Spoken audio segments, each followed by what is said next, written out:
The purpose of this resource is to provide guidance for utilizing scaffolds that are embedded in your EL Education District curriculum. Scaffolding is an instructional method that progressively moves students toward greater independence and understanding during the learning process. It is a temporary support that acknowledges what students already know, the barriers they will face in achieving new learning goals, and the instructional support that will benefit them in negotiating those barriers.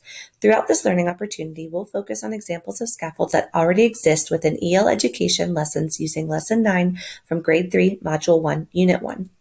An EL Education Scaffold Overview document for elementary ELA grades 2 through 5 can be found in Learning Central under the appendix within each grade level module and in the teacher planning tools for your grade level curriculum. Please refer to this document for additional supports as you plan. The lesson components listed on the slide are where you can locate embedded scaffolds within lessons and will be highlighted throughout this presentation. The unit overview has suggested prioritizing instruction in lessons 8, 9, and 10. Consider spreading the activities from lesson 9 into 2 days so as to allow for providing proper support and attention to all tasks. This will ensure you have provided ample scaffolds to student learning and preparation for the end of Unit 1 assessment in Lesson 11. Within the Teaching Notes section, you will start the lesson with a Research Reading Share. If you are splitting Lesson 9 into 2 days, consider completing this and part of the close read on one day. Alternatively, you may move this activity to an all-block flex day, but do not skip this activity supporting accountable independent reading. Further suggestions for independent reading sample plans can be found in the appendix. Though the EL curriculum materials do not identify any new vocabulary for this lesson, both Supporting English Language Learners and Universal Design for Learning sections address that students of all proficiencies may struggle with the language of the text or expressing the themes of the text.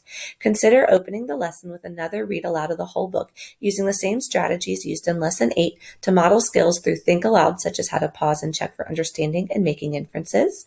Give students time to think, pair, share throughout reading. Have students act out particular scenes, or have students join you in choral reading of all or parts of the text. Language dives will be more thoroughly introduced in Unit 3 and will become a regular routine throughout the EL curriculum for all students.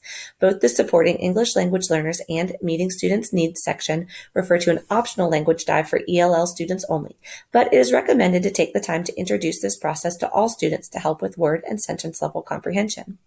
In the language dive, instruction will focus on just one complex sentence from the text.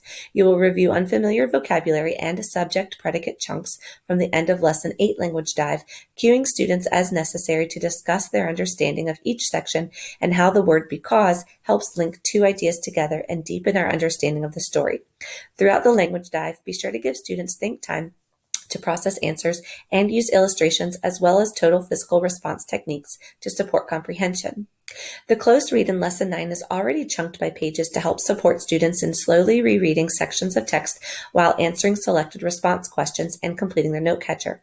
Depending on how you structured Lesson 8 and how much time you've allocated for Lesson 9, you may want to consider further chunking this close read for students. For example, if students begin the lesson with a strong understanding of the message lesson moral, they may be ready to complete the close read, supporting each other in triads.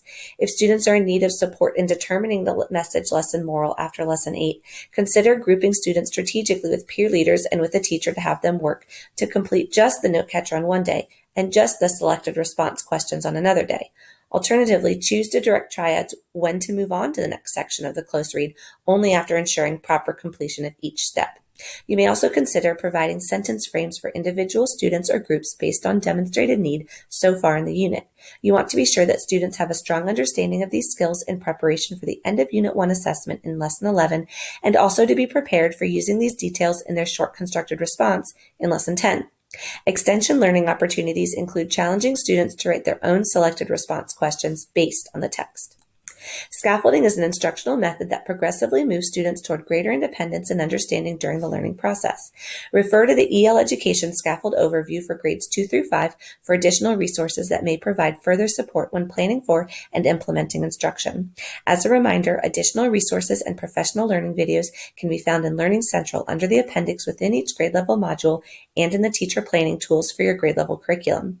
If you need more assistance with differentiating scaffolding lessons, you may wish to reach out to the experts in your building, ESL teacher, special education specialist, intervention team facilitator, or contact the central office coordinating teachers assigned to your school for support.